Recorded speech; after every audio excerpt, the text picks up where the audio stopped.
యువత మాదక ద్రవ్యాలకు దూరంగా ఉండాలని రాష్ట్ర హోంమంత్రి అనిత పిలుపునిచ్చారు. అంతర్జాతీయ మాదక ద్రవ్యాల నిరోధక దినోత్సవ సందర్భంగా విశాఖ బీచ్ రోడ్లో నిర్వహించిన కార్యక్రమంలో ఆమె పాల్గొన్నారు. రాష్ట్రంలో డ్రగ్స్ వినియోగం పెరగడంపై హోంమంత్రి ఆవేదన వ్యక్తం చేశారు. డ్రగ్స్ మూలాలను పెకిలించే విధంగా రాబోయే రోజుల్లో తమ చర్యలు ఉంటాయని హోంమంత్రి స్పష్టం చేశారు. యువతకు డ్రగ్స్ విషయంలో అవగాహన కల్పించే కార్యక్రమాలను చేపడతామని ఆమె అన్నారు.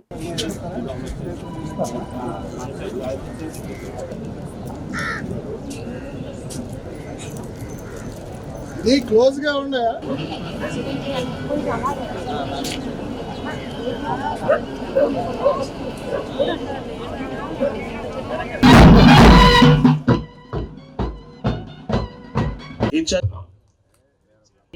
ప్రసాద్ గారిని ఆహ్వానిస్తున్నాం.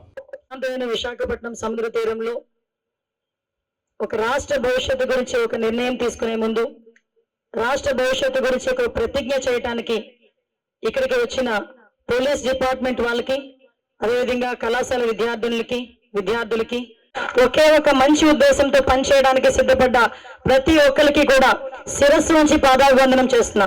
ఎందుకు ఈ మాట చెప్తున్నానంటే, నేను రాజకీయాల్లోకి వచ్చి 10 సంవత్సరాలు అయింది.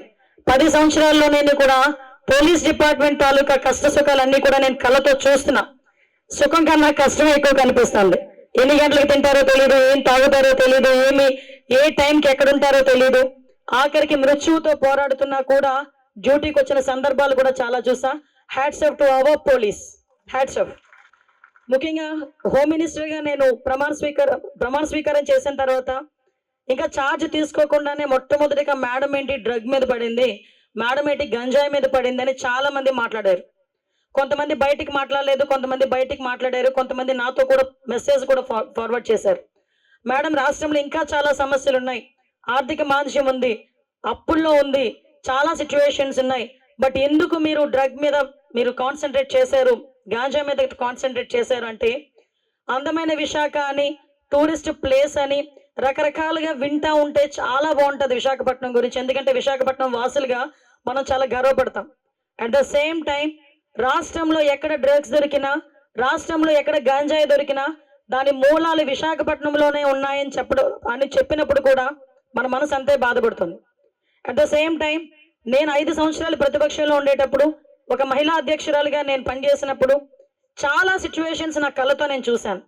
ఒక ఆడపిల్లకి అవనండి, ఎవరైనా అవనండి, అందంగా కనిపించాలి అనుకుంటాం, స్కార్ఫులు కట్టుకొని తిరుగుతామా? కనిపించకుండా స్కార్ఫులు కట్టుకొని తిరిగేది ఏంటంటే ట్యాన్ అవ్వకుండా తిరుగుతారు మా ఆడపిల్లలు. కానీ ఈరోజు మొహం కనిపించకూడదు అని తిరిగే పరిస్థితికి వచ్చారంటే ఎవరిది తప్పు, ఎవరిది రెస్పాన్సిబిలిటీ, ఎవరిది? అది మన అందరం కూడా ఒకసారి తెలుసుకోవాల్సిన అవసరం ఉంది. ఈరోజు నేను హోమ్ మినిస్టర్ అయిన తర్వాత డ్రగ్స్ గురించి, గాంజా గురించి మేము ఫస్ట్ ప్రెస్ మీట్ పెట్టిన తర్వాత నాకు చాలా మంది, మీరు నమ్మరు, 30 మెంబర్స్ 40 మెంబర్స్ అయి ఉంటారు, తల్లిదండ్రులు నాకు మెసేజ్ పెడుతున్నారు, మా అబ్బాయి గంజాయికి అలవాటు పడిపోయాడమ్మా, వచ్చి తీసుకెళ్ళండి, మా అబ్బాయి గంజాయికి అలవాటు పడిపోయాడు, మమ్మల్ని కొడుతున్నాడు, పోలీస్ డిపార్ట్మెంట్కి చెప్పి అరెస్ట్ చేయించండి. నిజంగా నేను ఏదో నా పరపతి గురించో లేకపోతే నా ఇమేజ్ గురించో డిపార్ట్మెంట్ వాళ్ళకి ఒక మాట చెప్తే తీసుకెళ్ళి వాళ్ళు అరెస్ట్ చేస్తారు. కానీ అక్కడతో సమస్య అయిపోతుందా? అయిపోతుంది, ఇంకా గంజాయి అరిగట్టడం అయిపోతుందా? అలాగని అరెస్ట్ చేయకుండా ఉంటే ఆగిపోతుందా అన్నది కాదు.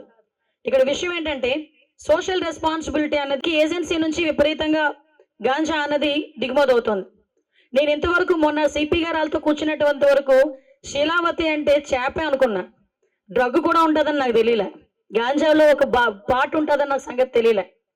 బట్ అంటే వాళ్ళు కూడా డ్రగ్స్కి కూడా ఒక మంచి మంచి పేర్లు పెట్టుకొని వాళ్ళు ఎంత స్మార్ట్ వర్క్ చేస్తున్నారమ్మా, ఒకసారి ఆలోచించండి.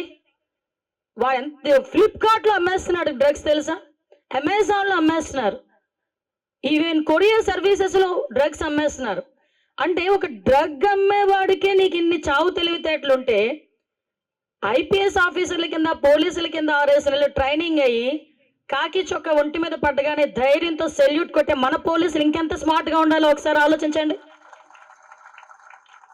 తప్పుడు పని చేసే వాడికి ఆయన తెలివితేటలుంటే, నీతి నిజాయితీగా ఉండి రాష్ట్ర భవిష్యత్తును ముందుకు తీసుకెళ్లడంలో 24 గంటలు కాపలా కాస్తున్న మన పోలీసులకి ఎన్ని తెలివితేటలు ఉండాలో ఆలోచించండి. నేనేమంటానంటే, ఎస్, స్మార్ట్ వర్క్ చేద్దాం. ఇక్కడ చాలా మంది చదువుకున్న పిల్లలు ఉన్నారు, పబ్లిక్ని ఇన్వాల్వ్ చేద్దాం. ఈ రోజు మనం చూసుకుంటే జైల్లో ఉన్న మొన్న నాకు చెప్పారు, చాలా మంది జైల్లో ఉన్న వాళ్ళు 1250 మంది విశాఖపట్నంలో, ఒక విశాఖపట్నం జిల్లా నుంచి 1250 మంది పైన జైల్లో ఉన్నారు.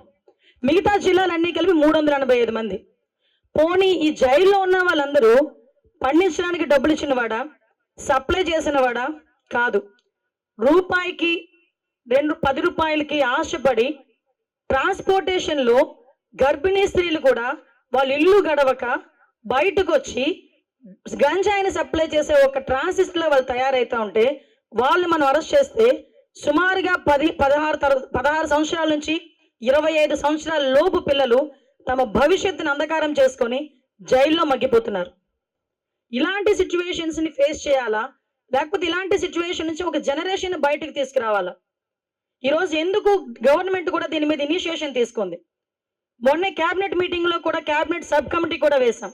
ఇందాకే మన వాళ్ళు చెప్పున్నారు, ఒకటి home department, education department, health department, tribal welfare, and at the same time మనకి 4 or 5 I think health.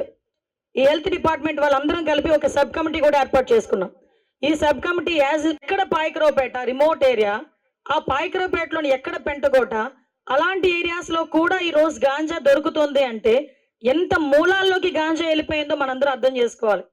So ఆ మూలాల నుంచే మనం బయటకు తీసుకురావాలంటే ఈరోజు పోలీస్ ఆఫీసర్స్, ఈ రెవెన్యూ డిపార్ట్మెంటు, హెల్త్ డిపార్ట్మెంటు, ఈ ఆర్గనైజేషన్ వల్ల కాదు, ప్రతి తల్లి దీని మీద రెస్పాన్సిబుల్గా తీసుకోవాలి.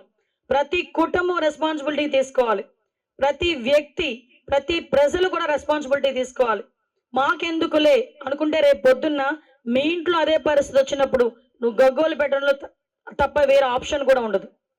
అట్ ద సేమ్ టైం చాలా మంది ఇన్స్పిరేషన్ తీసుకుంటారు, కొంతమంది సినిమా హీరోస్ని, సినిమా హీరోయిన్స్ని. ఇలాంటి సిచ్యువేషన్స్లో కొన్ని సందర్భాల్లో టీవీలో కూడా వాళ్ళు కూడా యూజ్ చేస్తున్నారని టీవీలో అక్కడ వస్తూ ఉంటే కొన్ని సందర్భాల్లో బాధ అనిపిస్తూ ఉంటుంది.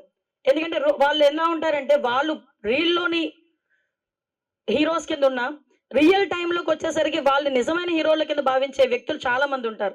అలాంటి వాళ్ళు కూడా ఇన్స్పిరేషన్ తీసుకోవాలి, ఇన్స్పైరబుల్గా ఉండాలి అనే సంగతి తెలిసిన తర్వాత 3 చెక్ పోస్టులతో ఎంతవరకు వర్క్ చేయగలం? అట్ ద సేమ్ టైం మీ అందరికీ కూడా మొన్న ఎలక్షన్ టైంలో మనం ఒక మెకానిజం యూజ్ చేశారు, ఎలక్షన్ కమిషన్. ప్రతి బూత్లోని కూడా కెమెరాస్ పెట్టారు. మీ మ్యాన్ పవర్ కూడా చాలా తక్కువ ఉంది, ప్రతి బూత్లో కూడా నేను అబ్జర్వ్ చేశాను. కెమెరాస్ పెట్టారు. కెమెరాస్ అన్నింటినీ కూడా మానిటరింగ్ ఒక దగ్గర కూర్చొని కమాండ్ కంట్రోల్ రూమ్లో కూర్చొని మీరు అందరూ కూడా మానిటరింగ్ చేశారు. ఆఖరికి మీరు ఎంత స్మార్ట్గా వర్క్ చేశారంటే అక్కడ ఎవడైనా గలాటా చేసినా దాని ఎవిడెన్స్ బేస్ చేసుకొని కేసులు కూడా కట్టున్నారు. మరి ఈ రోజు గాంజా విషయంలో చెక్ పోస్టుల దగ్గర మనం అలాంటి మెకానిజం ఎందుకు పెట్టుకోలేకపోతున్నాం? ఆ మెకానిజం పెట్టుకోవడానికి మనం ఏం చేయాలి?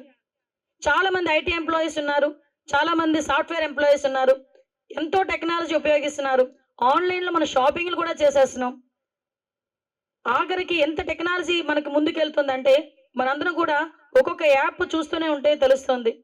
సో నేనేమంటానంటే ఈ రోజు అంతర్జాతీయ మాదక ద్రవ్య వ్యతిరేక దినోత్సవం సందర్భంగా ఆంధ్రప్రదేశ్లోనే కాదు ప్రపంచవ్యాప్తంగా ఉన్న తెలుగు వాళ్ళందరికీ కూడా నా హంబుల్ రిక్వెస్ట్, దీన్ని స్మార్ట్ వర్క్ చేయడానికి, మాదక ద్రవ్యాలు పట్టుకోవడానికి మీరు ఏదైనా యాప్ కనుక డెవలప్ చేయగలిగితే మాకు ఒక్కసారి చెప్పండి. డిపార్ట్మెంట్తో పాటు ప్రతి ఒక్కరు కూడా సోషల్ రెస్పాన్సిబిలిటీ తీసుకోవాలని మనస్ఫూర్తిగా ఆంధ్రప్రదేశ్ ప్రజలందరికీ కూడా విన్నవించుకుంటూ ఈ అవకాశం ఇచ్చిన మీ అందరికీ కూడా ప్రత్యేకంగా ధన్యవాదాలు, నమస్కారాలు.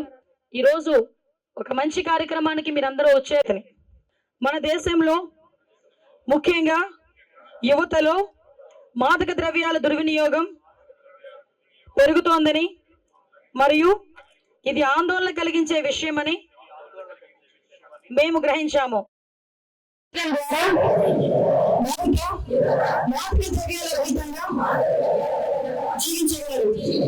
మరియు వారు సమాజంలో సృజనాత్మకత మరియు ముఖ్యమైన సభ్యులుగా మార్చవచ్చు.